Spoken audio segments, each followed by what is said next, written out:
आज सकाळी साधारण काही वर्तमानपत्रामध्ये इंदिरा गांधी पार्क स्टेडियमच्या कराराबाबत एक बातमी आलेली आहे. त्या संबंधाने मी हा खुलासा करू इच्छितो. साधारणतः इंदिरा गांधी पार्क स्टेडियम हे आपल्याकडचं जुनं स्टेडियम आहे सोलापूर शहरामधलं. त्यामध्ये काही गेल्या स्मार्ट सिटीच्या ह्या प्रोजेक्टमध्ये बरेचसे कामं पण करण्यात आले आणि हे स्टेडियम मेंटेन करत असताना साधारणतः दरवर्षी आम्हाला जवळ ₹1 कोटी खर्च महापालिका प्रशासनाला येत होता आणि त्याच्यामध्ये त्याला लागणारं जे स्किल्ड मॅनपॉवर वगैरे आहे ते सुद्धा आमच्याकडं कमी होतं. त्यामुळे जेव्हा हा विषय साधारणतः 5-6 महिन्यापूर्वी आमच्या चर्चेला आला, त्यानंतर आमच्याकडं MC प्रस्ताव घेऊन आलं होतं. त्यानंतर आम्ही एक विहित निविदा प्रक्रिया जी आहे ते राबवली. त्याच्यासाठी एक्सप्रेशन ऑफ इंटरेस्टची जी असतं ते साधारणतः 2 राज्यस्तरावरचे न्यूजपेपर होते, त्याच्यामध्ये आम्ही जाहिरात दिली आणि जून महिन्यामध्ये पूर्ण विहित प्रक्रिया जी आम्हाला महानगरपालिकेच्या कायद्यानुसार आहे त्यानुसार राबवून महाराष्ट्र क्रिकेट असोसिएशन जे आहे तर त्यांना ते सिलेक्ट केलं गेलं आणि हे 30 वर्षासाठी हा करार करण्यासाठी हे प्रयोजित आहे. परंतु हे स्टेडियम साधारणतः हा स्टेडियमचा वर्षाचा जो खर्च जवळजवळ 1 कोटीच्या आसपास खर्च येत होता आणि त्यातून येणारी इन्कम साधारणतः 10 ते 15 लाखाच्या दरम्यान येत होतं. पण त्यामुळं आणि त्याच्यात मुद्दा असा होता की ऑफिशियली MCकडे हे स्टेडियम नसल्यामुळं तिथं वेगळ्या मॅचेस भरवण्याला सुद्धा अडचण येत होती.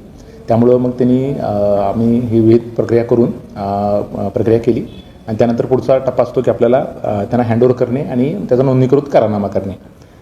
तर साधारणतः दर महिन्याला माझा जवळ 7 ते 8 लाखाचा खर्च येत होता. त्यामुळे आम्ही तात्पुरत्या स्वरूपात त्यांना ताबा साधारणतः सप्टेंबर महिन्यामध्ये दिला. पण आणि त्याच सप्टेंबर महिन्यामध्येच साधारणतः हे हँडओव्हर करत असताना जवळजवळ एक ₹3-3.5 कोटी त्यांना ॲग्रीमेंट करण्यासाठी जे काही खर्च लागत होता तो येत होता. त्यांनी आम्हाला लेखी स्वरूपात विनंती केली आणि त्यानंतर आम्ही 9 सप्टेंबर रोजी ते जे शुल्क जे पत्र आहे ते आम्ही शासनाला पाठवलं आणि शासनाला पाठवल्यानंतर त्यांचा पाठपुरावा आता सुरू आहे आणि आता आम्ही त्यांना वेळोवेळी सूचित पण केलं की लवकरात लवकर करा. त्यानंतर मागच्या आठवड्यात आम्ही ही प्रक्रिया लवकरात पूर्ण करून घेण्यात यावी, अन्यथा जर आपण विहित वेळेमध्ये जर जे नोंदणीकृत करारनामा आहे तो जर आपण पूर्ण केला नाही तर आम्ही तो करार रद्द करू, अशी सुद्धा एक लेखी स्वरूपाचं पत्र आम्ही मागच्या आठवड्यात दिलेलं आहे. आणि ही जी पूर्ण प्रक्रिया केली होती याच्यामध्ये चांगल्या आपल्या जे लोकल जे खेळाडू आहेत त्यांना राज्यस्तरावरचं आणि महाराष्ट्रातले आणि देशातले इतर खेळाडूसुद्धा या ठिकाणी यावेत, या चांगल्या उद्देशानंच केलेली ही पूर्ण प्रक्रिया होती.